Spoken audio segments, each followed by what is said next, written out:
آج کی اس گفتگو میں ہم ہاروت اور ماروت کی انتہائی حیران کن اور سبق آموز داستان پر بات کرنے والے ہیں۔ یہ محض کوئی پرانی کہانی نہیں ہے، بلکہ یہ تکبر، نفسانی خواہشات اور انسانی کمزوریوں کے گرد گھومتی ایک ایسی زبردست داستان ہے جو ہمیں بہت کچھ سوچنے پر مجبور کر دیتی ہے۔ تو چلیے سیدھا اس کے اندر چلتے ہیں اور دیکھتے ہیں کہ یہ روحانی آزمائشیں آخر ہمیں کیا سکھاتی ہیں۔ ذرا ایک لمحے کے لیے سوچیں، کیا ہوتا ہے جب بالکل بے گناہ، معصوم اور پاک ہستیوں کو اچانک انسانی خواہشات اور جذبات دے دیے جائیں؟ یہ واقعی ایک بہت ہی گہرا اور دلچسپ سوال ہے، اور یہی وہ سوال ہے جو آج کی ہماری اس کھوج کا بالکل مرکز ہے۔ اس پوری داستان کی بنیاد دراصل یہ قرآنی آیت ہے۔ یہاں ہاروت اور ماروت کا ذکر ہے جو بابل کے شہر میں ایک الہی آزمائش کی علامت بن کر آئے۔ یعنی یہ کوئی عام واقعہ نہیں تھا، بلکہ شعور اور اختیار کا ایک بہت بڑا اور سچ پوچھے تو انتہائی کٹھن امتحان تھا۔ آئیے سب سے پہلے فرشتوں کے اس فیصلے کی بات کرتے ہیں۔ دیکھیں، یہاں ایک انتہائی زبردست اور واضح فرق موجود ہے۔ ایک طرف فرشتے ہیں جو پیدائشی طور پر اتنے فرمانبردار ہیں کہ ان کی فطرت میں نافرمانی کی سرے سے کوئی خواہش ہی نہیں ہے، اور دوسری طرف ہم انسان ہیں جو ہر وقت دنیاوی خواہشات، بھوک اور انتہائی پیچیدہ جذبات سے نبرد آزما رہتے ہیں۔ تو ہوتا کچھ یوں ہے کہ آسمانی ہستیوں کو انسانی فطرت کی ان مجبوریوں سے کوئی خاص ہمدردی محسوس نہیں ہوئی۔ انہوں نے خالق کائنات سے بڑی حیرانی سے پوچھا کہ زمین پر انسانوں کی اس مسلسل نافرمانی کو آخر کیوں برداشت کیا جاتا ہے؟ دراصل یہ سوال بتاتا ہے کہ جب تک آپ خود اس آزمائش سے نہ گزریں، کسی دوسرے کی کمزوری کو سمجھنا کتنا مشکل ہوتا ہے۔ اور یہیں سے شروع ہوتی ہے وہ عظیم زمینی آزمائش۔ تو اس آزمائش کا طریقہ کار کیا تھا؟ ہاروت اور ماروت کو بالکل انسانوں جیسی خواہشات، جذبات اور کمزوریاں دے کر انسانی شکل میں بابل بھیجا گیا۔ لیکن زمین پر اترنے سے پہلے ان پر کچھ انتہائی سخت پابندیاں عائد کی گئیں۔ انہیں واضح طور پر شرک، زنا اور شراب نوشی سے سختی کے ساتھ منع کر دیا گیا۔ پھر باری آتی ہے اخلاقی زوال کی، جو کہ بالکل ایک پھسلتی ہوئی ڈھلان کی طرح ہوتا ہے۔ زمین پر قدم رکھتے ہی ان کا سامنا ایک انتہائی خوبصورت عورت سے ہوا۔ اب چونکہ ان کے اندر نئے انسانی جذبات مچل رہے تھے، وہ ایک زبردست لالچ کا شکار ہو گئے۔ اس عورت کی شرطیں ماننے کے چکر میں انہوں نے سمجھوتا کرنا شروع کیا۔ سب سے پہلے شراب پی، پھر اسی نشے کی حالت میں بت کو سجدہ کر کے شرک کیا، اور آخر کار جب ایک بے گناہ فقیر نے انہیں یہ سب کرتے دیکھ لیا تو اپنا راز چھپانے کے لیے انہوں نے اس کا قتل کر دیا۔ ذرا سوچیں، ایک چھوٹی سی لغزش نے انہیں کیسی مکمل تباہی تک پہنچا دیا۔ ظاہر ہے اتنے سنگین اعمال کے بعد نتائج کا بوجھ تو اٹھانا ہی تھا۔ الہی موجودگی کے سامنے اب ان کے پاس دو راستے تھے، اور انہیں ایک کٹھن فیصلہ کرنا تھا۔ ایک طرف دنیاوی سزا تھی جو سخت تو ہے لیکن بالآخر ختم ہو جائے گی، اور دوسری طرف آخرت کی سزا جو ہمیشہ کے لیے ہے اور ناقابل تصور حد تک سخت ہے۔ تو انہوں نے منطقی طور پر اسی عارضی یعنی دنیاوی سزا کا انتخاب کیا، جس کے نتیجے میں انہیں بابل کے شہر میں قیامت تک کے لیے ہوا میں الٹا لٹکا دیا گیا، تاکہ وہ پوری دنیا کے لیے تکبر اور نافرمانی کی ایک مستقل اور جیتی جاگتی عبرت بن جائیں۔ لیکن یہاں ایک منٹ کے لیے رکتے ہیں۔ ایک بہت ہی بنیادی اور بڑا سوال ذہن میں آتا ہے، کیا فرشتے واقعی گناہ کر سکتے ہیں؟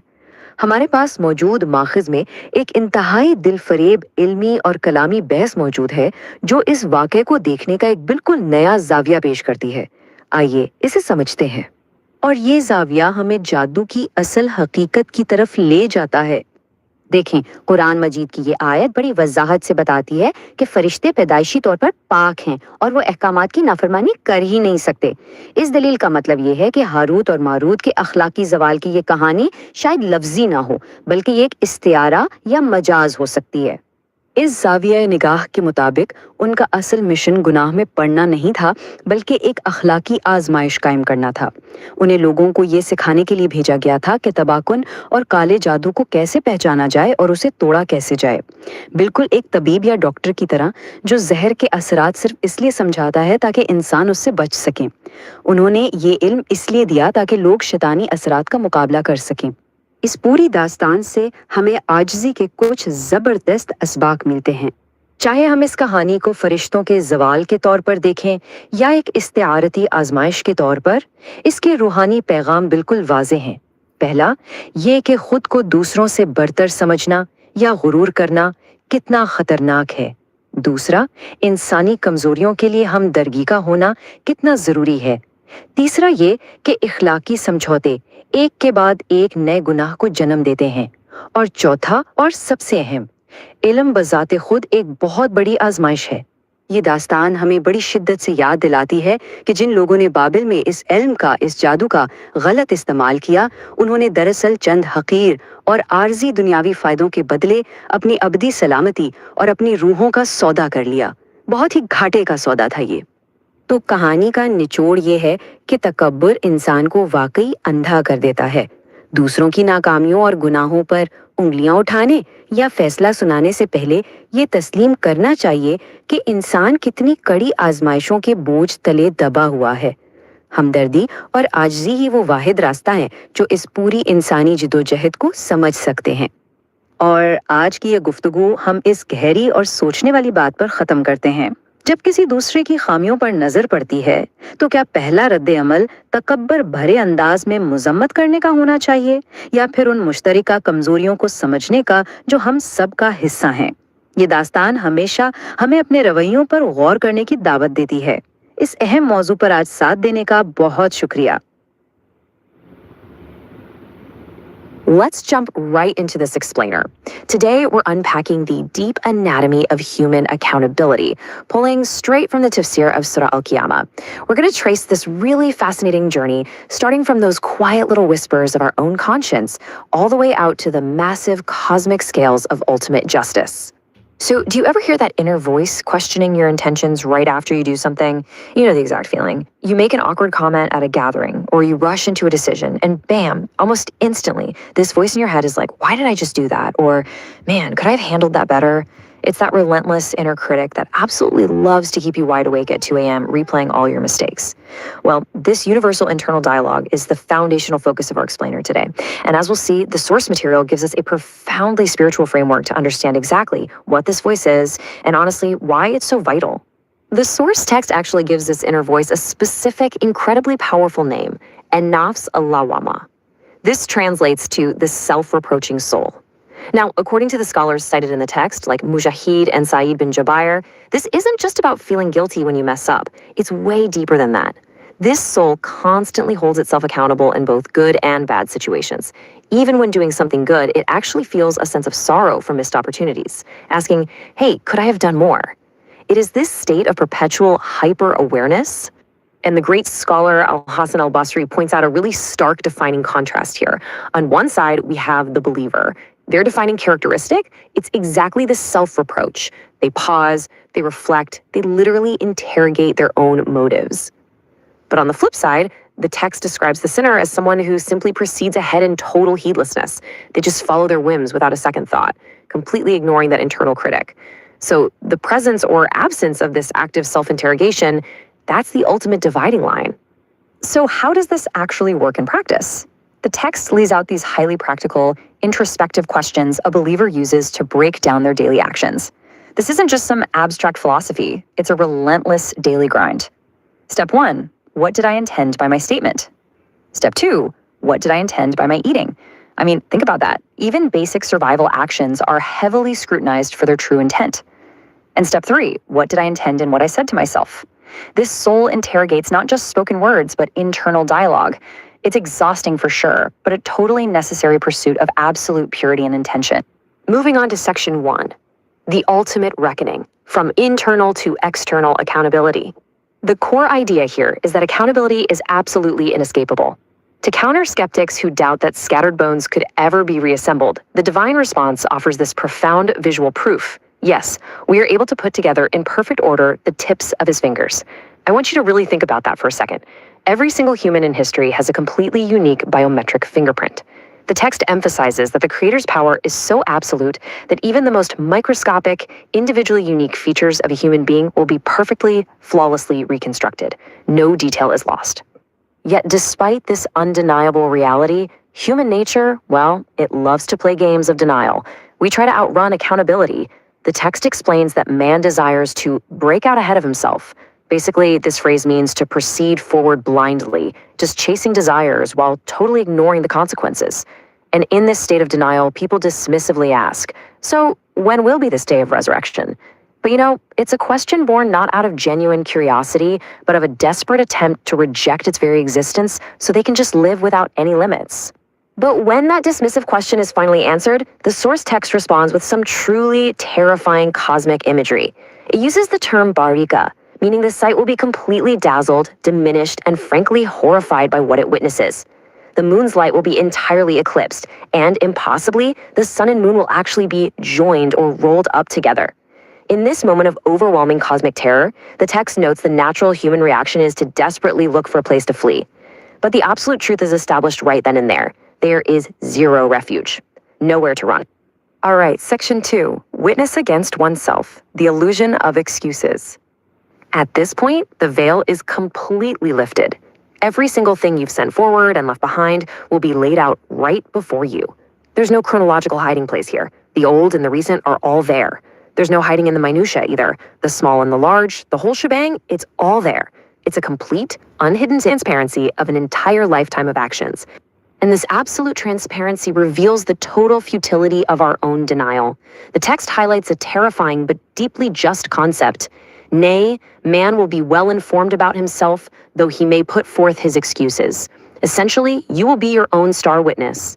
Even if a person tries to argue or rationalize or throw out false excuses, they are intimately informed about their own reality. In fact, the commentary points out that on this day, your own hearing, your own sight, and your very limbs will testify against you. So that internal nafs al-lawwama, the inner critic you perhaps ignored in life, it's now validated by the undeniable reality of your own body testifying to the absolute truth. Which leads us to section 3, the anatomy of creation, proof of resurrection. To back this up, the text maps out the miraculous, biological journey of human creation, a sequence that leaves absolutely no room for the idea that human beings are just left neglected. It starts from nutfa, a despised drop of fluid, which then transforms miraculously into alaka, a clinging clot. From there, it is meticulously shaped, fashioned into proportion, and finally designated into 2 distinct sexes, male and female. It's an incredibly structured, highly deliberate process of origination unfolding right before our very eyes. And all of this brings us to the ultimate rhetorical question, the really triumphant conclusion of the source text's argument. Is it not so then that he who made this perfect creation would be able to give life to the dead? If the Creator possesses the unimaginable power to initiate this highly complex timeline of human biology from a mere drop of fluid, transforming it into a conscious, speaking human being, well, is it not entirely logical that he can surely repeat the process? If the origination is a daily, undeniable fact, then the repetition, the resurrection for ultimate judgment, must be equally true. Now for our final section, part 4. The power of self-awareness, returning to the present. So how do we actually apply all of this today? Well, the text teaches us that your nafs al-lawwama, that annoying inner critic, is actually your absolute greatest asset. Think of it as a built-in early warning system. Because external accountability is an absolute certainty, both biologically and cosmically, doing the really hard work of judging your own intentions today means you won't be completely shocked when your deeds are laid bare tomorrow. He who is well informed of himself today will not be shocked tomorrow. I want to leave you with this final thought to reflect upon. Knowing that your very fingertips will be perfectly reassembled, and knowing that your own limbs will eventually testify to your actions, ask yourself, are you truly listening to your nafs al-lawwama today? Are you pausing to question your intentions? Or are you just rushing forward blindly? Embrace that self-reproaching soul. It is the ultimate tool for a truly conscious, accountable life. आइए सीधा शुरू करते हैं। आज के इस गहरे तज्जिये में हम तफसीर इब्ने कसीर की रोशनी में सूरा अल क़यामा के एक निहायत अहम सफ़र पर निकलेंगे। ये एक ऐसा सफ़र है जो इंसान के इब्तिदाई शुकूक व शुबहात से शुरू होता है और सीधा आखिरत और क़यामत की कायनाती हकीकत के आखिरी सबूत तक जाता है। तो चलिए इसमें गहराई से देखते हैं। ہمارا آج کا خاکہ ان 5 اہم حصوں میں بٹا ہوا ہے۔ پہلا، قیامت کی قسم، دوسرا، ناگزیر دن، تیسرا، وحی کا نزول، چوتھا، 2 انجام، اور آخر میں آخری ثبوت۔ تو شروع کرتے ہیں پہلے حصے سے، قیامت کی قسم اور انسانی شک کا رد۔ یہاں ابتدائی آیات میں آخری دن کی مکمل حقیقت کو بڑی مضبوط قسموں کے ذریعے قیام کیا گیا ہے تاکہ کسی بھی قسم کی شک کی گنجائش ہی نہ رہے۔ اب یہاں ایک بہت ہی دلچسپ نفسیاتی تصور یعنی سائیکولوجیکل کانسیپٹ سامنے آتا ہے جسے النفس اللوامہ یا خود کو ملامت کرنے والا نفس کہا گیا ہے۔ عالم الحسن البصری بتاتے ہیں کہ دراصل یہ وہ مومن ہے جو مسلسل اپنی نیت پر سوال اٹھاتا ہے اور خود کا احتساب کرتا ہے، جبکہ دوسری طرف وہ لوگ ہیں جو بس بنا سوچے سمجھے آگے بڑھتے جاتے ہیں، جنہیں کسی بات کی کوئی پرواہ نہیں ہوتی۔ اور یہیں سے انسانی شک کا مرکز ابھرتا ہے۔ کیا انسان سوچتا ہے کہ ہم اس کی ہڈیاں جمع نہیں کریں گے؟ ذرا سوچئے اس بارے میں۔ یہ متن سیدھا اس شبہے کو مخاطب کرتا ہے جو اکثر ذہنوں میں آتا ہے کہ جب ایک جسم مٹی میں مل گیا تو اس کی دوبارہ تخلیق کیسے ہوگی؟ لیکن تفسیر میں اس شک کا جو جواب دیا گیا ہے نا، وہ واقعی حیرت انگیز ہے۔ ہاں، ہم اس بات پر قادر ہیں کہ اس کی انگلیوں کے پوروں تک کو ٹھیک ٹھیک بنا دیں۔ مطلب دھیان دیجئے، بات صرف ہڈیوں کی نہیں ہو رہی۔ جسم کا سب سے پیچیدہ اور باریک حصہ، ہماری انگلیوں کے پورے، ہمارے فنگر پرنٹس، بالکل ویسے ہی ٹھیک ٹھیک دوبارہ بنائے جا سکتے ہیں۔ یہ قدرت کی انتہا نہیں تو اور کیا ہے؟ آگے بڑھتے ہیں اپنے دوسرے حصے کی طرف، ناگزیر دن، کائناتی اور ذاتی حقائق۔ یہاں قیامت کے دن کی کائناتی سطح پر بہت واضح اور رونگٹے کھڑے کر دینے والی منظر کشی کی گئی ہے۔ ذرا اس دن کا تصور کیجئے، کائناتی سطح پر نگاہیں چندھیا جائیں گی، خوف سے جھک جائیں گی، چاند بالکل بے نور ہو جائے گا اور سورج اور چاند آپس میں ملا دیے جائیں گے۔ ابتدائی علماء جیسے مجاہد بتاتے ہیں کہ آسمانی اجرام کو بس لپیٹ دیا جائے گا، یعنی یہ جو کائنات کا شاندار نظم و ضبط ہم آج دیکھ رہے ہیں، یہ مکمل طور پر بکھر کر ختم ہو جائے گا، بالکل تصور سے باہر۔ اور ایسی حالت میں کہیں فرار ہونا تو ناممکن ہوگا۔ متن بہت واضح کرتا ہے، اس دن تمہاری رب ہی کی طرف ٹھہرنے کی جگہ ہوگی۔ ابن مسعود اور ابن عباس جیسی عظیم شخصیاتوں نے اس کی تفسیر میں یہی بتایا ہے کہ تمام انسانیت کے لیے یہی آخری اور ناگزیر منزل ہوگی۔ بچ نکلنے کا بالکل کوئی راستہ نہیں بچے گا۔ اب آتے ہیں تیسرے حصے پر، وحی کا نزول، ایک تاریخی مرحلہ۔ یہ حصہ تھوڑا مختلف ہے اور بتاتا ہے کہ پیغمبر محمد نے فرشتے جبریل سے یہ بھاری پیغام کیسے وصول کیا۔ یہاں ابن عباس کی ایک بہت خاص روایت ملتی ہے۔ ہوتا یہ تھا کہ پیغمبر وحی کو یاد کرنے کے لیے جلدی جلدی اپنے ہونٹ ہلاتے تھے تاکہ اس بھاری الہامی پیغام کو فوراً محفوظ کر لیں۔ وہ بہت مشقت کرتے تھے۔ اس پر خدا کی طرف سے ہدایت آئی کہ آیت کو یاد کرنے کے لیے اس طرح جلدی نہ کی جائے۔ تو پھر اس کا طریقہ کیا طے ہوا؟ وحی کے نزول اور سمجھنے کے 3 اہم مرحلے بتائے گئے۔ پہلا، اسے سینے میں جمع کرنا، دوسرا، تلاوت کی پیروی کرنا، اور تیسرا، الہامی وضاحت اور تشریح۔ تفسیر سمجھاتی ہے کہ وحی کو بالکل اسی ٹھہراؤ کے ساتھ سمجھا اور محفوظ کیا گیا تھا، بنا کسی قسم کی جلدی مچائے۔ چلیے اب بڑھتے ہیں چوتھے حصے کی جانب، 2 انجام۔ یہ اس پورے متن کا مرکزی اور سب سے جذباتی حصہ ہے۔ یہاں انسانیت کو 2 مختلف حالاتوں میں تقسیم کیا گیا ہے اور ان کا موازنہ بہت ہی گہرا ہے۔ ایک طرف ہوں گی نادرہ یعنی روشن چہرے، یہ وہ لوگ ہوں گی جو پر رونق ہوں گی، بھلائی سے خوش ہوں گے اور سیدھا اپنے رب کی طرف دیکھ رہے ہوں گے، اور دوسری طرف بصیرہ، اداس اور بدرنگ چہرے۔ انہیں اس بات کا مکمل یقین ہوگا کہ ان پر اب کوئی عظیم مصیبت ٹوٹنے والی ہے۔ فرق بالکل واضح ہے۔ روشن چہروں کی بات کرتے ہوئے ایک بہت ہی خوبصورت حدیث کا حوالہ ملتا ہے، بلا شبہ تم اپنے رب کو ایسے ہی دیکھو گے جیسے اس چاند کو دیکھتے ہو۔ البخاری اور مسلم کی اس روایت کے ذریعے تفسیر ابن کثیر اس بات کی تصدیق کرتی ہے کہ اہل ایمان واقعی اپنے خالق کو واضح طور پر دیکھیں گے۔ یہ عظیم ترین نعمت ہے جس کا ذکر یہاں بے حد اہمیت رکھتا ہے۔ लेकिन उस आखिरी अंजाम तक पहुंचने से पहले मौत की सख्ती का वो लम्हा भी बयान हुआ है। हरगिज नहीं, जब जान हंसली यानी कोलर बोन तक पहुंच जाएगी। ये अल्फाज मौत के वक्त की उस हालत को बड़ी गहराई और शिद्दत से बयान करते हैं जब रूह जिस्म से खींची जा रही होती है। उस वक्त दुनिया की हर दवा, हर इलाज, सबका सब बेअसर हो जाता है। और इसी मंजर को आगे बढ़ाते हुए अल हसन अल बसरी वजाहत करते हैं कि पिंडी से पिंडी जुड़ जाएगी। इसका एक निहायत अहम मेटाफोरिकल या इस्ताराती मतलब है। ये दरअसल इस दुनिया के आखिरी दिन और आखिरत के पहले दिन के दरमियान होने वाली संगीन मुश्किलात की अलामत है। एक ऐसी हालत जहां कदम आगे बढ़ने से पूरी तरह कासिर हो जाएंगे, बिल्कुल बेबस। अब हम आते हैं अपने आखिरी और पांचवें हिस्से की तरफ, आखिरी सबूत, इंसानी तख्लीक का आगाज। ये मरहला उन लोगों को बड़ा मंतीकी जवाब देता है जो समझते हैं कि इंसान को बगैर किसी मकसद के बस यूं ही छोड़ दिया जाएगा। कुरान इंसानी तख्लीक के मराहले याद दिलाता है। पहले नुत्फा, फिर अलका यानी खून का लोथरा, फिर उसे ठीक ठीक शक्ल दी गई और आखिर में उससे दो जिनसें बनाई गई। ये पूरा बायोलॉजिकल सिलसिला एक बहुत ही ठोस दलील के तौर पर सामने रखा गया है। और इस दलील का नतीजा क्या निकलता है? यही कि जिस कुदरत ने एक मामूली कतरे से ऐसी पेचीदा जिंदगी का आगाज कर दिया, उसके लिए उस जिंदगी को दोबारा पैदा करना न सिर्फ मुमकिन है बल्कि बिल्कुल मंतिकी बात है।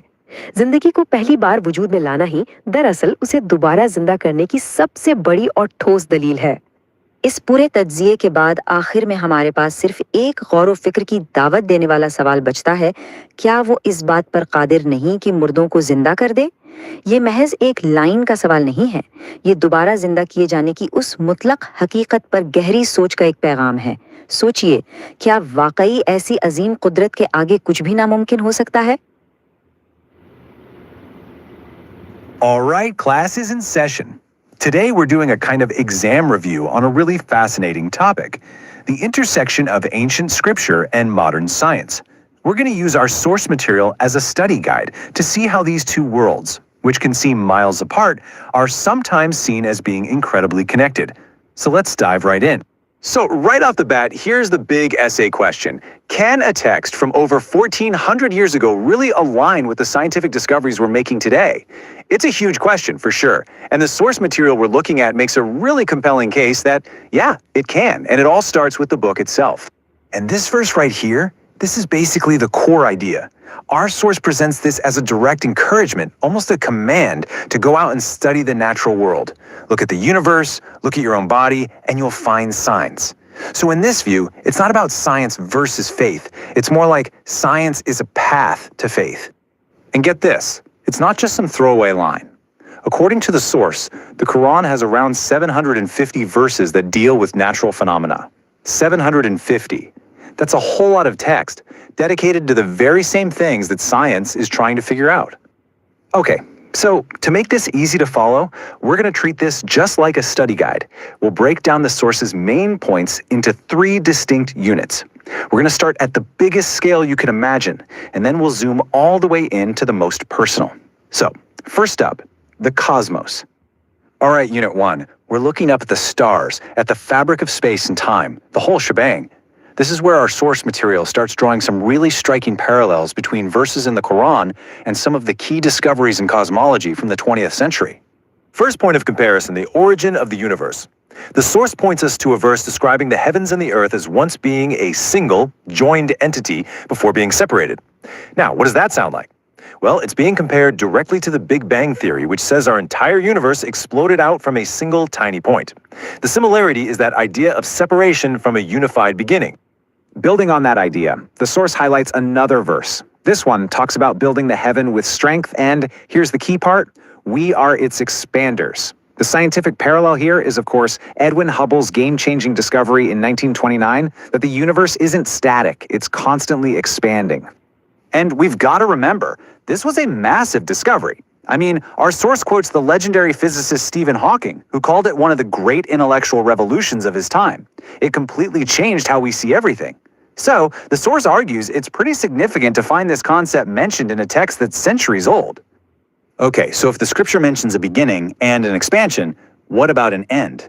The source points to a verse that uses this incredible metaphor of folding the heaven like the folding of a written sheet. This is compared to the Big Crunch theory, a scientific possibility where gravity could eventually reverse the expansion and cause the entire universe to collapse back in on itself, kind of like closing a book. From the unbelievable vastness of space, let's bring it all the way back home. For Unit 2, our focus is planet Earth. Now we're going to look at what the source says about things like geology and oceanography. So check this out. The first point is a question from the Quran, and the mountains as stakes? Now our source compares this to modern geophysics. See, we know now that mountains aren't just big piles of rock on the surface. They have deep roots that go way down into the Earth's crust, helping to stabilize it, a lot like stakes you drive into the ground to hold up a tent. Next up, let's talk about iron. There's a verse that uses this really specific phrasing, "We sent down iron." The source highlights this because, as it turns out, iron isn't actually native to Earth. The science says that all the iron on our planet got here from space billions of years ago, literally sent down in the form of meteorites crashing into the young Earth. Now, let's move to the oceans. Our source points to a verse describing two seas that meet, but have a barrier between them so they don't mix. You might have actually seen videos of this. It's a real oceanographic phenomenon. Where bodies of water with different densities or salinities meet, you can often see a visible line where the two waters resist mixing with each other.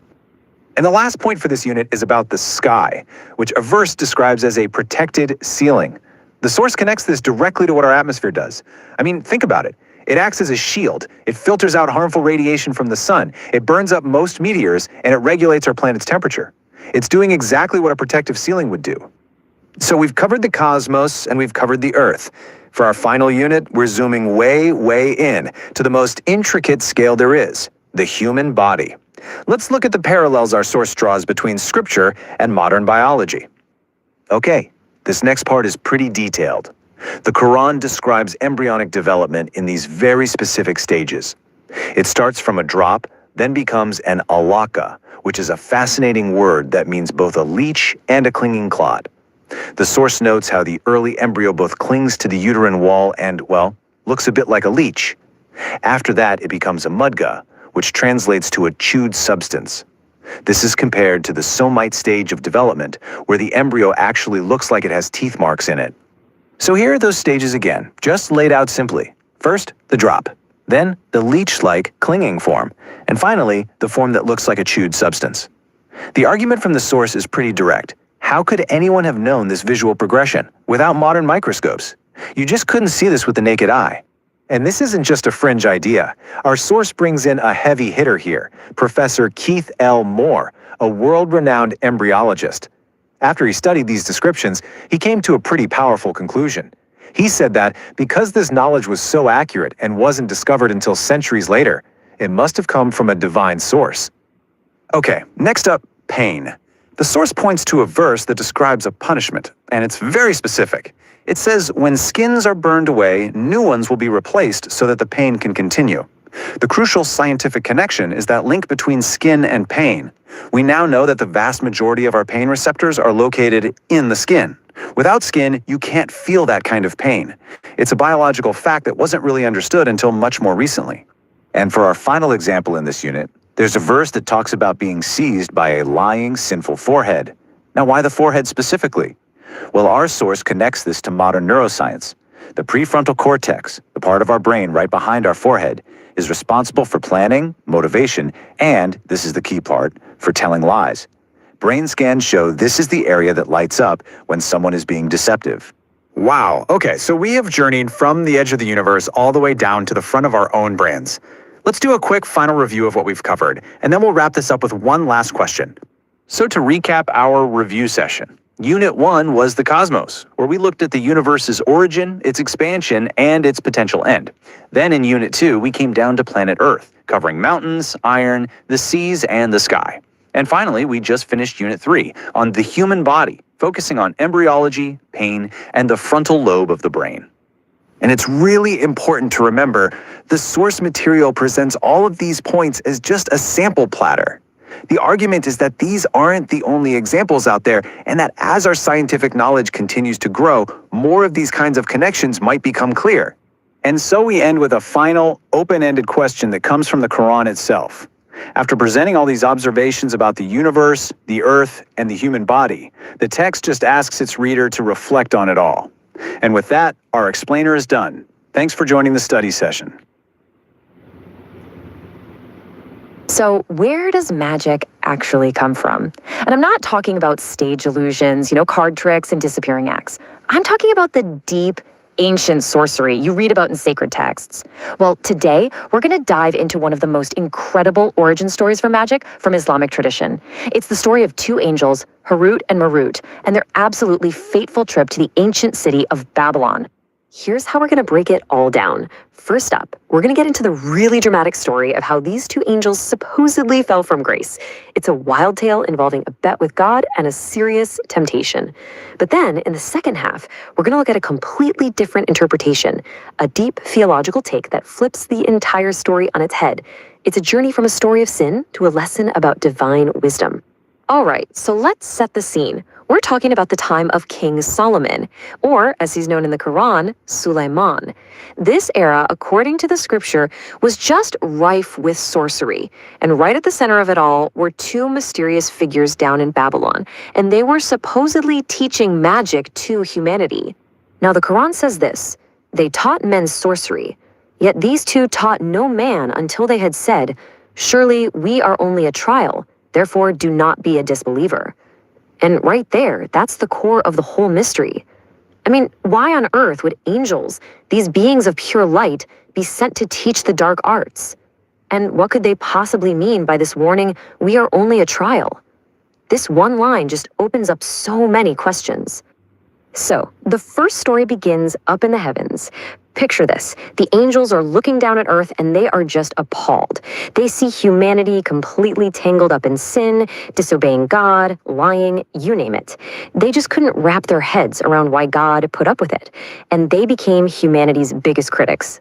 So in response, God basically says, all right, you think it's so easy? He issues a challenge to show them his wisdom. The deal was this. Pick two of your own. We'll send them to Earth with the exact same desires as humans. Hunger, lust, all of it. And let's just see if they can stay on the straight and narrow. And guess who the angels chose? Yep, Harut and Marut, the two who had been complaining the loudest. As they headed down to Earth, looking like a couple of handsome men, Harut and Marut were given three simple but absolute rules. Number one, no polytheism, meaning don't worship anyone or anything besides God. Number two, no adultery. And number three, no wine. These were the terms of the test. The trial was officially on. And, once they got to Babylon, it did not take long for them to run smack into their first big test. Those new human passions they were given were about to collide with one heck of a temptation. So this unbelievably beautiful woman, some traditions even say her name was Venus, she approaches them. She's perfumed, she's adorned, and she just captivates them immediately. And bam! Just like that, their angelic reason gets totally clouded by this very, very human desire. Passion completely took over, and they propositioned her. And this is where you see how one bad choice just snowballs into a total disaster. The woman says yes, but she has a condition. They have to convert to her religion and worship her idol. And to do that right, she says, they need to drink some wine first. All of a sudden, they're on the verge of breaking all three rules. But it gets even worse. Just as this is all going down, a beggar stumbles upon them. Fearing they'll be exposed, the woman demands they kill him to keep him quiet. And in that moment of weakness, they do it. They had failed every single part of their test. After they killed the man, they turned back to the woman, but she was gone, vanished. At that same moment, their clothes fell away, and they were left standing there, just filled with shame and sorrow. Their trial was over, and now it was time for judgment. God gave them a choice. And honestly, what a choice to have to make. They could accept their punishment here in this world, something temporary that would eventually end, or they could face a punishment in the hereafter, one that was harsh, final, and would last for all eternity. They chose the worldly punishment, and their sentence was to be hung upside down in a well in Babylon. And there they would remain, teaching the very magic that was now linked to their downfall, all the way until the day of resurrection. And that, according to this incredible story, is how magic first came into the world as a direct consequence of sin and punishment. Okay, that is one heck of a story, right? But That entire dramatic tale hangs on one massive assumption, that angels can actually sin in the first place. And that's where a second, really profound interpretation comes in and asks a question that basically turns everything we just heard on its head. And that's the question right there. Can angels even sin? This is the major challenge to that first story, brought up by scholars like Imam al-Hasan al-Askari. From a purely theological perspective, the idea of angels drinking, murdering, worshiping idols, it's just impossible. And the reasoning behind it is actually pretty direct. So according to this view, angels are naturally infallible. They are literally protected from evil by God. The Quran itself says they never disobey God and only do what they're commanded. Think about it. God's human prophets are protected from major sin, so why wouldn't his angelic messengers be? Plus, it's always been God's pattern to send humans to lead humans, not angels. Okay, so if Herod and Marut weren't fallen angels being punished for their sins, what on earth were they doing teaching magic in Babylon? Well, this second interpretation completely reframes their mission. It wasn't a punishment at all. It was a deliberate, divine test for humanity. In this view, Harut and Marut were sent as teachers on a divine mission. Their whole purpose was to reveal the mechanics of sorcery so that good people could recognize it, fight back against it, and protect themselves. It's like they were giving humanity the knowledge of both the poison and the antidote. The real test was how we, humanity, would choose to use that knowledge. Now, let's go all the way back to that opening quote. When you look at it through this new lens, their warning, surely we are only a trial, therefore do not be a disbeliever, it makes perfect sense, but in a totally new way. It's not a confession of their own failure, it was a direct instruction manual for mankind. They were saying, hey, this knowledge we're giving you, this is the test. Use it to do good and defend yourselves, but don't you dare use it for evil and become a disbeliever. So, at the end of the day, we're left with two really powerful explanations. On the one hand, you have this dramatic, cautionary tale about temptation and a fall from grace, which says magic is born from sin. And on the other hand, you have this deep theological argument about divine wisdom and human free will, where magic is a type of knowledge, and the real trial is what we do with it. And that really leaves us with a timeless question, one that goes way beyond this ancient story. Whether we're talking about magic or science or modern technology, if knowledge itself is a divine trial, it forces all of us to ask, what is our responsibility in how we learn it, how we use it, and the kind of impact it has on our world? You know, when you think about the biggest enemy you have, the one that can truly steer you off course, it never forces you. Yeah, you heard that right. It doesn't break down your door. It doesn't shout in your face. Nope. It's way, way more clever than that. It's personal. In fact, the whole thing starts with something so small, so quiet, you might not even notice it. It begins with a whisper. And in this explainer, we are going to pull back the curtain on that whisper. We're going to break down its 7 stages. It's basically a playbook for how a tiny little thought can be engineered into a life-altering habit, a lot of the time without us even having a clue what's happening. So let's start with the overall game plan. Think of this whole process as a strategic game plan. It's run by this unseen influence, an internal antagonist, if you will. It's not some big frontal assault. It's a slow, methodical, 7-stage process designed to lead you down a path you never, ever intended to walk. And here's the entire playbook, the whole shebang. It all starts with a simple suggestion, which then gets a makeover, making it beautiful. Then we start to justify it, which leads to action. Through repetition, our own conscience begins to harden, and we eventually end up completely misguided. So let's dig in and see how this whole sneaky journey begins. All right, this first phase is all about planting a seed. It's where the idea gets introduced and then it's carefully polished to look as appealing as it possibly can. And it all kicks off right here with stage 1. The suggestion. This is that initial whisper. It's that fleeting thought that just kind of pops into your head. Hey, just one look. It's not a big deal. What's the harm, really? It sounds completely harmless. Now, this analogy is just perfect. The best way to think of this suggestion is as clickbait for your mind. It's this juicy little headline designed to be just intriguing enough to get you to click, to get you to engage with that thought for just a second longer than you probably should. And of course, once you've clicked on that mental clickbait, the playbook immediately flips to stage 2, the beautification stage. So now that unseen enemy takes that simple, negative thought and starts to decorate it. It makes the wrong path look exciting, glamorous, maybe even the logical thing to do. And this just nails the tactic. It's exactly like putting an Instagram filter on a bad decision. You know, the idea gets airbrushed, the colors get saturated, everything's sharpened until all the flaws just disappear. And what you're left with is a distorted but super appealing version of reality. Okay, this next phase is the big one. It's the critical turning point where all this thinking starts to pivot into actually doing something. But before the action itself, there's a really crucial internal step. It happens because of stage 3. This is where your own mind actually starts to work against you. This is justification. This is where you start to rationalize. You tell yourself things like, come on, everyone else is doing it. Or, you know what, I deserve this. Or maybe the all-time classic, I'll make up for it later. You're basically building a legal case to break your own rules. So the crucial point is this. You're essentially writing fake news headlines for your own conscience. You're creating this whole narrative based on half-truths and convenient excuses that lets you feel okay about taking that first step. And once that barrier is broken, well, action almost always follows. So that first action, that's stage 4 of the playbook, and it might feel like just a single mistake. But the enemy's goal isn't a one-time thing. It's to turn that one step into a deep, deep rut. And that happens through the power of repetition. Let's see how this builds. This brings us to stage 5, repetition. Now look at this timeline. The very first time you do something wrong, that feeling of guilt is usually pretty high, right? It's uncomfortable. But by the 10th time, that feeling is much, much lower. And by the 100th time, the action can become almost automatic, and the guilt might be gone entirely. It's just what you do. And this bar chart for stage 6, the hardening of the heart, shows that effect so dramatically. That first spike of guilt, that's your internal alarm system screaming at you. But after doing it over and over, that guilt gets worn down until there's barely a signal left.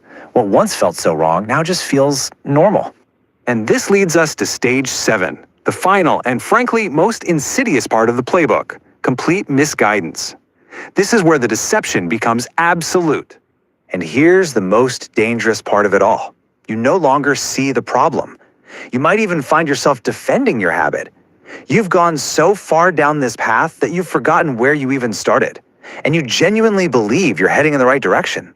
That little whisper has become your truth. So if this process is so subtle and so powerful, is there a way out? Absolutely. The key isn't some kind of superhuman willpower, it's something much simpler. It's awareness. Your shield is recognizing the playbook as it's happening.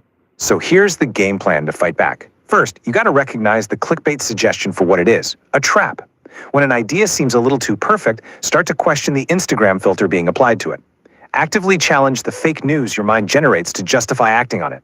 And most importantly, do whatever it takes to break the cycle of repetition before it hardens your heart. Just being aware of these stages is your ultimate protection. Because every single day, we're faced with these subtle suggestions. So the question we're left with isn't whether the whispers will come, it's which whisper will you choose to listen to today? It's a question that just pulls you right in, doesn't it? It's asked as if you were there, as if you saw the whole thing unfold with your own eyes. It opens one of the most incredible stories ever told. And that question, well, that's exactly what we're diving into today. This is the story of the elephant, an event where a massive, meticulously planned military invasion ran headfirst into a power that justified all human logic. It is the ultimate story of human schemes versus divine plans. Now, before we get into the nitty-gritty of the invasion, there's a key idea we need to understand to really grasp the significance of all this. This event isn't just some random miracle. Scholars have a specific term for it, an urhus. Think of it like a foundation stone or a divine prologue. It's a miracle that happens before a prophet officially begins their mission, kind of like setting the stage. And that's crucial because the story of the elephant took place in the exact same year the Prophet Muhammad was born. So, where does this all kick off? Well, not in Mecca, but way down south in Yemen with a powerful and very ambitious ruler. His name was Abraha, and he had a grand, and as you'll see, an incredibly arrogant plan. Okay, so picture this. Abraha builds this absolutely magnificent cathedral, just dripping with gold and silver. His goal? It was completely strategic. He wanted to reroute the spiritual and, let's be honest, the economic traffic of the entire Arabian Peninsula away from the Kaaba in Mecca and straight to his new cathedral in Yemen. But there was one huge problem. the Arabs' ancient, deep-seated love for the Kaaba. Well, things get personal. An Arab, completely offended by this challenge to the Kaaba, goes and defiles Abraha's new church. For Abraha, that was it. That was the last straw. His ambition suddenly boiled over into pure rage. He swore a solemn oath that he would march his army to Makkah and tear the Kaaba down, stone by stone. And man, did he march. He put together this massive army, and its crown jewel was a giant war elephant named Mamut, something the Arabs had really never seen before. It was like a walking tank. On their way north, they just steamrolled anyone who tried to stop them. So by the time they got to the edge of Makkah, his army looked absolutely invincible. Okay, so the army is parked right outside the city, but this is where the story pivots. It stops being about soldiers and swords and becomes this incredible showdown of wills, a clash between two leaders with two totally different ways of seeing the world. So the first thing Abraha's guys do is they raid the pastures around the city, grabbing all the grazing animals. And in that haul, 200 camels. And these weren't just any camels. They belonged to the leader of the Quraysh tribe, a man named Abdul Muttalib. Abdul Muttalib, who by all accounts was this incredibly charismatic and dignified leader, went to meet the invading king. Abraha was apparently so impressed by his presence that he came down from his throne to sit with him. And he'd think he's there to beg for his city, right? To plead for the Kaaba? Nope. He asks for his camels back. You can just imagine Abraha's face. He's confused. He's insulted. He's thinking, wait a minute, I'm here to flatten your entire way of life, your religion, your most sacred site, and you're worried about your livestock? For a man like Abraha, who thinks only in terms of power and conquest, this just didn't compute. And this is the heart of the whole story. Abdul Muttalib's answer is just brilliant. He says, I am the owner of my camels. The master of the house knows how best to protect his house. It's such a clear line in the sand. He's basically saying, my camels, that's my responsibility. The Kaaba, that belongs to God, and he will protect what is his. It's a statement of absolute, unshakable faith. So with that, Abdul Muttalib leaves. He takes his people up into the mountains to safety. And Abraha, probably more fired up than ever, gets his army ready for the final push. But his biggest weapon is about to become his biggest problem. So they get the main event, the giant elephant, Mahmud, ready to lead the charge. They point him towards the Kaaba, and he sits down. He just kneels. So they start beating him, hitting him with axes, trying to force him up. Nothing. But here's the crazy part. They turn him around, point him back towards Yemen, and poof, he gets up and starts walking. Turn him back towards Mecca, sits right back down. Again and again, the unstoppable army was completely stopped by its own symbol of power. So you've got this entire army, this massive invasion force, completely paralyzed, basically arguing with an elephant. And while all that chaos is happening on the ground, the real response starts to arrive. And it's not from any human army, it's from the sky. I mean, just look at this mismatch. It's almost comical, right? On one side, you've got Abraha with his giant army, his war elephant, all this brute force. And what's the divine plan? Birds. With little pebbles. It doesn't even seem like a fair fight, but not in the way you'd think. All of a sudden, the sky starts to fill with these birds coming in from the sea. And people who saw them said they'd never seen birds like this before in their lives. Flocks and flocks of them. And what were they carrying? 3 tiny little stones of baked clay. That's it. 1 in the beak, 2 in the claws. We're talking pebbles the size of a pea. You'd think, what damage could that possibly do? Well, the answer was total devastation. Each tiny pebble that dropped hit with the force of a bullet, just tearing through everything, armor, men, even the elephants. This once mighty army was utterly annihilated, left, as the scripture so vividly puts it, like chewed up straw. The whole thing was over in moments. That grand human scheme, all that planning and power, just gone. And what happened to Abraha himself is maybe the most chilling part of the whole story. Yeah, most of the army was wiped out right then and there. But Abraha, his end was slow and horrifying. He was struck by this disease, and his body literally started to fall apart, piece by piece, as his men tried to carry him home to Yemen. And then you have a couple of the elephant drivers who actually survived, but they were left blind and paralyzed, living in Makkah as a constant living reminder of what had happened that day. So, when you step back, what's the big lesson here? What are we supposed to take away from this? Well, for one, it's a huge, humbling lesson that no matter how clever our plans are, they're powerless against divine will. It's also a powerful story about what true faith looks like, the kind Abdul Muttalib had, where you understand what's in your hands and what you need to trust to a higher power. It tells us that some things are protected not by our strength, but simply by their sacredness. And that really brings us to the final thought. The question the story leaves hanging in the air for all of us. If our own strength and our own clever plans all have a breaking point, then where does real, true security actually come from? It's a powerful thing to think about, and it's the question that the story of the elephant has been asking for centuries.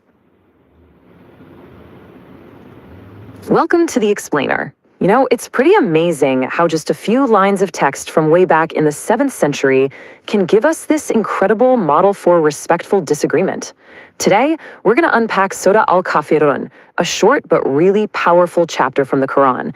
And we're going to explore its message using this kind of cinematic storyboard to show you its brilliant structure. All right, so the surah builds its case in 4 really deliberate steps. We're going to follow that structure. We'll start with a universal address, move on to a clear distinction, see how it gets repeated for emphasis, and then finally land on the defining principle. So the first thing you notice is that the opening isn't some quiet suggestion. Nope, it's a command for a public declaration. This sets a really direct, unapologetic tone from the get-go. This opening line is a direct address. That command, say, immediately turns this from a personal thought into a public proclamation. And it's addressed to the Kafirun. Now, in this specific context, that term referred to the polytheists in Mecca at that time. So right away, we know exactly who the audience for this message is. And I love the imagery here. The scene isn't set with fire and conflict, you know? It's the calm clarity of a desert sunrise. That immediately frames the whole message. This isn't a declaration of war. It's a declaration of truth. And it's meant to be delivered with this, serene confidence. Okay, so after that public address, the text gets right to its core message, drawing a fundamental boundary. This is where the lines of belief get really clearly and firmly defined. And this is a statement all about present identity. It's a simple, totally unambiguous declaration about a core difference in worship. It's about the here and now. And just look at this visual metaphor. It's not a battlefield, right? It's 2 separate paths. This isn't about one attacking the other. It's just they are simply and fundamentally headed in different directions. And then the verse immediately flips the perspective. See, it's not a one-sided statement. It actually acknowledges that this distinction is mutual. It applies to both sides with equal force. It creates this really nice sense of balance in the argument. So this declaration isn't being framed as aggression at all. It's all about resilience. The principle is just standing firm, totally unmovable, kind of like a mountain weathering a storm. All right, now the surah does something that's rhetorically really powerful. It repeats the core message, but, and this is key, with a subtle and super important shift. This isn't just for show. It's all about locking down the meaning completely. So you gotta notice the shift in language here. It's not just about the present moment anymore. By saying, I will not worship, it becomes this firm declaration about the future. It's a promise of unwavering consistency. You know, a good way to think of this repetition is like waves crashing against a rock. Each statement is just another layer of emphasis, making the point absolutely undeniably clear. It washes away any lingering doubt that there might be room for compromise.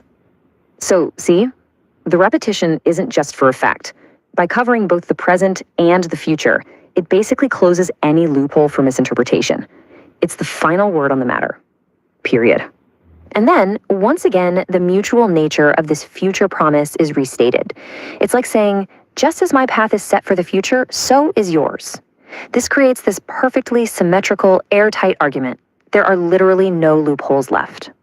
So by the end of all this repetition, the line between the 2 paths is just absolute.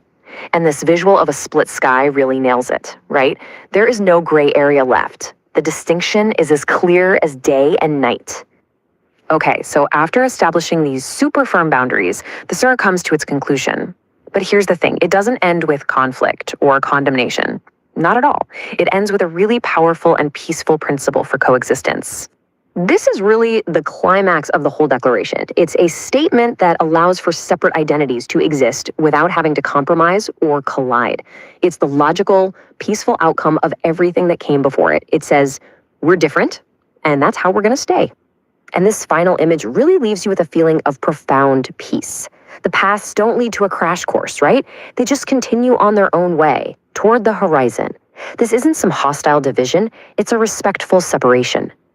So there you have it. That's the masterful structure of the argument.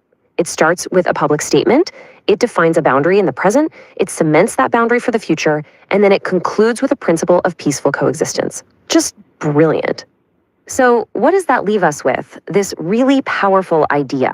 This 7th century text gives us a model for defining who you are through clear boundaries, not through aggression. And it poses a timeless question, doesn't it? In a world that's always pressuring us to blend in and compromise, what's the real power of a clear but still respectful no? You know, there's a chapter in the Quran that's basically a guide for navigating life's biggest tests.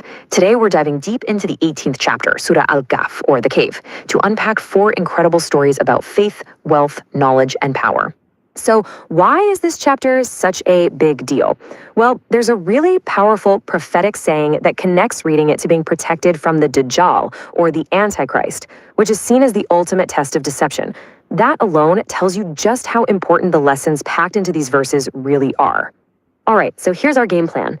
We're going to explore the 4 core trials that this chapter lays out for us: the test of our faith, the temptation that comes with wealth, the pursuit of knowledge, and finally, the heavy responsibility of power. Let's see how these ancient stories are more relevant than ever. Okay, let's jump right into our first story. This is the trial of faith, and it's actually the one that gives the whole chapter its name, the story of the people of the cave. It's all about what it means to hold on to your beliefs when everything and everyone is against you. I want you to just picture this. You're young, you have this deep conviction in your heart, but you live in a place where that very belief, believing in just one God, is a crime punishable by death. I mean, that was their reality. These guys weren't trying to start a revolution, they simply believed. And for that, they had to run, leaving behind everything they ever knew. So fleeing for their lives, they stumble upon a dark, empty cave to hide. And it's in there that God answers their prayers in a way they never could have dreamed of. He didn't just give them shelter. He basically hit the pause button on their lives, putting them into a deep sleep that lasted for 309 years. And when they finally woke up, the oppressive world they fled was gone, replaced by a society where their faith was now the norm. Can you even imagine that experience? They genuinely thought they'd just taken a long nap, maybe for a day or so. One of them creeps back into town with old, useless coins, trying to be careful, only to discover he's a living artifact. The entire world has changed. The shock, the absolute bewilderment, it's just wild to think about. And that right there is the heart of it. When their situation seemed hopeless, they put their complete trust in God. And His help wasn't just about finding a hiding spot. He literally transported them across time to a place of safety. It's a powerful lesson that His protection can work in ways we can't even begin to imagine. So we've seen a test of faith when you have nothing. Now let's flip the script and look at a test of faith when you have everything. This is the parable of the man with 2 gardens. This story introduces us to a man who was incredibly blessed. He had 2 beautiful, thriving gardens. He had it all, but all that wealth, it went straight to his head, and it became a test he completely failed. He looked down on his friend who had less and boasted, thinking his success was all because of his own genius. And right there, that was his big mistake. He forgot the source of all his blessings. He forgot to be grateful, and as a result, boom, overnight it was all gone. His beautiful gardens, his wealth, totally destroyed. A sudden, harsh reminder of who's really in charge. And that's the trial of wealth in a nutshell. See, it's not about being rich or poor. It's a test of our gratitude. It's a reminder that everything we have is just a loan from God, and it can all be taken back in a heartbeat. All right, our third story takes a completely different turn. We're moving from the material world of wealth to something else entirely, the trial of knowledge. And it features the great prophet Musa, or Moses. So, the story kicks off when Prophet Musa is asked who the most knowledgeable person on earth is, and he responds, I am. Now, this wasn't really coming from a place of arrogance, but it was an opportunity for a much deeper lesson. God gently corrected him, revealing that true, absolute knowledge only belongs to him. So, to teach him this really important lesson, God commands Musa to go find a servant of his, a man named Al-Khidr, who possessed a kind of hidden divine wisdom. This sent Musa on a journey of humility, where he witnessed Al-Khidr do things that, on the surface, just made no sense. They seemed random, even wrong. And then, after all the confusion, Al-Khidr finally explains the divine wisdom behind his strange actions. And he delivers this knockout line, and I did it not of my own accord. He makes it crystal clear that his knowledge and his actions weren't his own. They came directly from God. And that's the trial of knowledge, remembering that all real wisdom comes from a higher source. Okay, and that brings us to our fourth and final story, the trial of power, shown through the life of a righteous and mighty king named Dhul-Qarnayn. Now, when you think of a powerful king, you might think of a tyrant, but Dhul-Qarnayn was the exact opposite. The Quran describes him as a just ruler who was given immense power and territory. His story isn't about getting power, it's about what you do with it once you have it. So on his travels, he comes across a community that's being terrorized by the corrupting forces of Gog and Magog, and they begged him for help. So what does he do? He uses his God-given authority and resources not to conquer them, but to serve them. He leads this massive engineering project to build a huge, impenetrable wall to keep them safe. But here's the most amazing part. After finishing this incredible, monumental structure, he doesn't take any of the credit. Instead, he says, "This is a mercy from my Lord." He completely understood that his power, his success, even the physical wall itself, it was all a temporary gift from God. All right, so we've walked through these four incredible stories: the cave, the gardens, the journey for knowledge, and the powerful king. What's the common thread here? What are we supposed to take away from all this? Well, it's like a complete guide for life, isn't it? The trial of faith teaches us to trust. The trial of wealth teaches us to be grateful. The trial of knowledge teaches us humility. And the trial of power teaches us to serve with justice. Each one is a key to dealing with the challenges life throws at us. And, there's this beautiful promise attached to reflecting on all this. It's this chapter on a Friday. God gives them a guiding light, a kind of spiritual clarity and wisdom that lasts them all the way to the next Friday. So, I'll leave you with this question to think about. As you go through your own life, facing your own tests of belief, of success, of ego and influence, which one of these four great trials, faith, wealth, knowledge, or power, is the one that's really challenging you right now? Sometimes the most profound lessons come from the most unexpected places. Imagine this, a tiny ant giving a sermon to one of the most powerful kings who ever lived.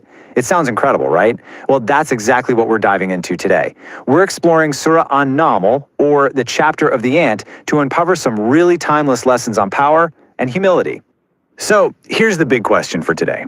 What on earth can an ant, a king, and a prophet teach us about what it means to be truly powerful? I mean, it sounds like the setup to a joke, doesn't it? But stick with me, because their interwoven stories reveal something incredibly profound about the true nature of power. All right, so where do these stories come from? We're looking at Surah An-Naml. It's a chapter from the Quran revealed back in Mecca. And these 93 verses, they're not just stories. They're meant as a source of guidance for believers. They really zoom in on some big ideas like prayer, humility, and faith in the hereafter. Our journey kicks off with the prophet Musa. You might know him as Moses. In his story, it's a classic conflict, really. It's all about pure faith going head-to-head with overwhelming worldly power. It all starts with this really striking image, a man, all alone in the desert. Near a place called Mount Tur, the prophet Musa sees a fire in the distance. He thinks, great, I can bring some warmth back to my family. So he walks towards it, having no idea that this is absolutely no ordinary flame. That fire, it was a signal, a divine call, and in that moment, something incredible happens. God speaks directly to Musa, and he gives him a mission that is frankly terrifying. Go confront the tyrant Pharaoh and give him a message of truth. And right here, this is the heart of the whole conflict. On one side, you have Musa. His power comes from his faith. It's all about humility and trusting in something so much bigger than himself. On the other side, Pharaoh. His power is built on pure arrogance. pride in his stuff, his kingdom, and just rejecting any truth that might challenge him. So this gives us our first big insight. Worldly power, when it's not checked by humility, it just makes you blind. Okay, now let's switch gears and look at a totally different kind of challenge. We're going to meet the prophet king Suleiman, or Solomon. For him, the test isn't about confronting power. It's about what you do when you have all of it. And let me tell you, his power was just immense. He wasn't just a king, he was blessed with this profound knowledge. He ruled a magnificent kingdom, sure, but he also commanded armies of humans, spirits, and animals. He could even control the wind itself. We're talking about more than just political power. This was mastery over nature. So one day, Suleiman is on the march with his massive army, and he overhears this tiny voice. It's an ant, and it's warning its colony, hey everyone, get inside so Suleiman and his soldiers don't crush you unknowingly. That word is so important, unknowingly. The ant isn't assuming he's evil, it just knows that sometimes the powerful are completely unaware of the small. So how does the most powerful king on earth react to being called out by a tiny ant? Does he get angry? Annoyed? Nope, he smiles. And in that moment, he turns to God and just says, thank you. He expresses gratitude for his blessings, including this incredible gift of being able to understand this humble little ant. This is where we learn that real power isn't about arrogance, it's about profound gratitude. That's the anchor that keeps you grounded. This all leads us to our final story, and it's where the lessons from both Musa and Suleiman really come together. It's the story of the Queen of Sheba. So one of Suleiman's subjects, a bird called a hoopoe, comes back from a long journey with some wild news. He's found this faraway kingdom, Sheba, and it's ruled by this incredibly powerful queen. But for all their wealth and power, they're spiritually lost. They're worshiping the sun instead of the one who created the sun. Her journey to the truth is just this fascinating transformation. I mean, she starts from a place of huge power, worshiping the sun. Then she gets this simple message from Suleiman inviting her to believe in one God. And as she investigates, she witnesses a wisdom and a power so much greater than her own. But instead of fighting it, her response is amazing. It's this willing submission where she just declares, I submit to Allah, the Lord of the worlds. And you know, that kind of submission comes from a much deeper understanding. The surah actually walks us through it, asking these really powerful questions. Just think about this for a second. Who sends the rain from the sky to bring a dead, barren land back to life? And let's go even bigger. Who created all of it? The heavens, the earth, everything you see and everything you don't. These questions, they're designed to make us pause and really think about where all the power in the universe actually comes from. So when you put it all together, what are the big takeaways from these stories? Well, from Suleiman, we learn to be grateful for everything, even for something as small as the whisper of an ant. From Musa, we see just how powerful humility can be, even when facing a tyrant. And from the Queen of Sheba, we learn to have an open heart and accept the truth when we see it. Really, all these stories are an invitation to just look around and reflect on the signs of creation. And that, of course, brings the whole lesson right back to us. Because we all have power in our own lives, right? In our families, at our jobs, in our communities. So the real test, the ultimate question is, how are we going to use it? Are we going to go down the path of arrogance, like Pharaoh? Or are we going to choose the path of gratitude, like Suleiman? That's the choice these ancient stories are asking every single one of us to make.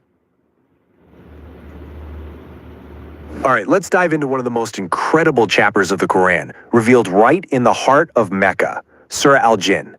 This isn't just any story. It's a story about an audience from a completely unseen world.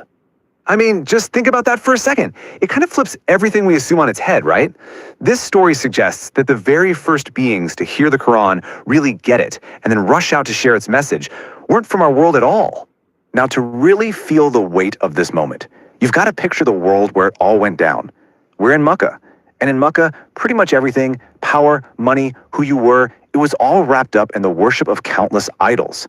This was a society totally immersed in superstition, where people really believed fortune tellers held all the answers. And in this world, people absolutely believed in the jinn. Now, we're not talking about simple ghosts or spirits. In Islamic tradition, these are intelligent beings, created from a smokeless fire. But here's the most important thing you need to know about them. Just like us, they have free will. They get to choose what they believe.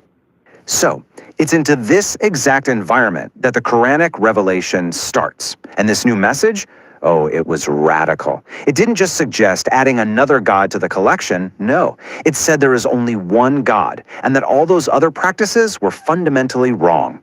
It was a direct challenge to the entire spiritual and social fabric of Mecca. The whole message really centered on a few powerful, totally transformative ideas. First, the sheer power of the Quran's words. Then, the absolute oneness of God, a concept we know as Tawheed. It also clarified the limits of unseen knowledge, and it laid out a clear path to true guidance, away from all the superstitions. Okay, so let's get into it, because this is where our story really kicks off. We're talking about a secret, pivotal encounter that was about to have some pretty major cosmic consequences. Just try to imagine the scene. The Prophet Muhammad is reciting the Quran, maybe by himself in the quiet of the desert night. He has no idea he has an audience. But a small group of jinn are just passing by, and they stop, drawn in by these strange, beautiful, and incredibly powerful words. And they weren't just a little curious, they were completely spellbound. The clarity, the raw power, the truth in that recitation, it just hit them like a lightning bolt. It was like nothing they had ever heard before. So, what happened next? What do you do when you hear something that earth-shattering? Well, their reaction was immediate. It was decisive. For them, this wasn't something to go away and debate for a while. The truth of it was just obvious. They didn't waste a single moment. They rushed back to their own community and declared what they'd found.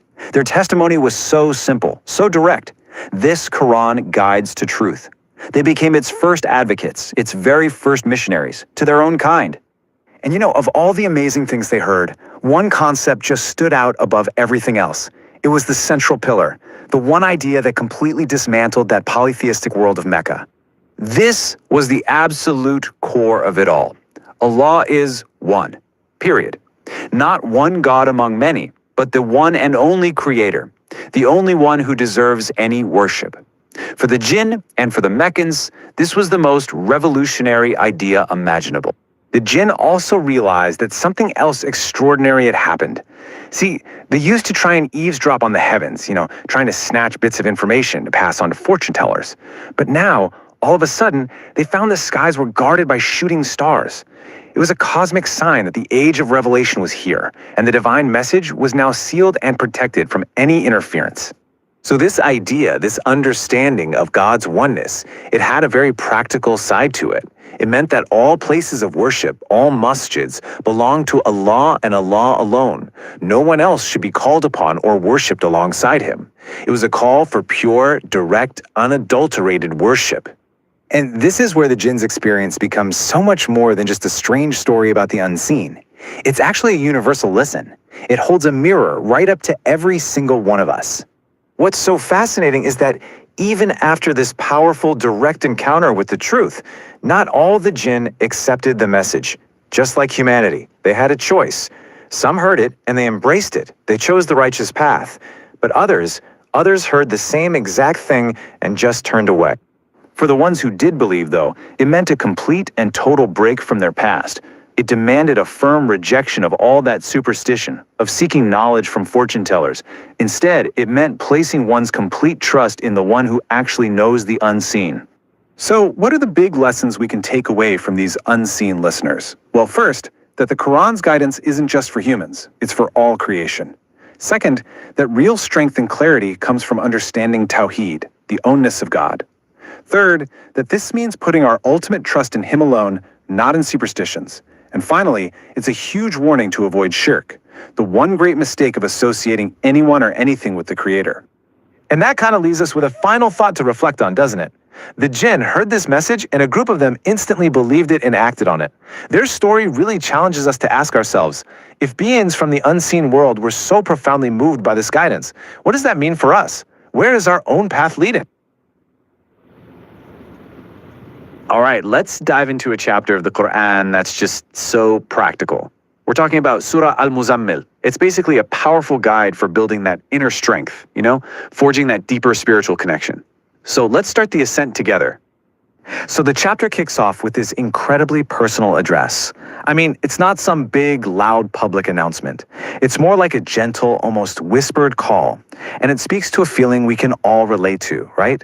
That feeling of being wrapped up, maybe in a blanket for warmth, or just wrapped up in your own thoughts during a quiet moment. But here's the thing.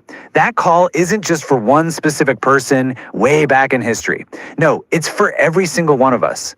It's this personal invitation to get up from our comfort zone, to step out of that solitude, and get ready for something important. It's about turning that quiet reflection into real fuel for your purpose. So the big question is, how do we actually do this? How do we start this ascent?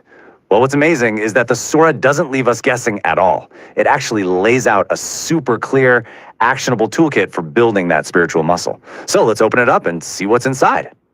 Okay, so right at the heart of this toolkit is a really key concept called tartil. Now, this isn't about speed reading, just trying to get through as many pages as possible. Not at all. It's about engaging with the words in a measured, deliberate, and thoughtful way. The whole idea is quality over quantity, really letting the meaning sink deep down. And the core parts of this practice are actually pretty straightforward. It's like a 3-step process. First, get up and pray during the night. Second, recite with that special quality of tartil we just talked about. And third, devote yourself completely. That means cutting out the distractions and just focusing entirely on your Lord. That's it. That's the training regimen.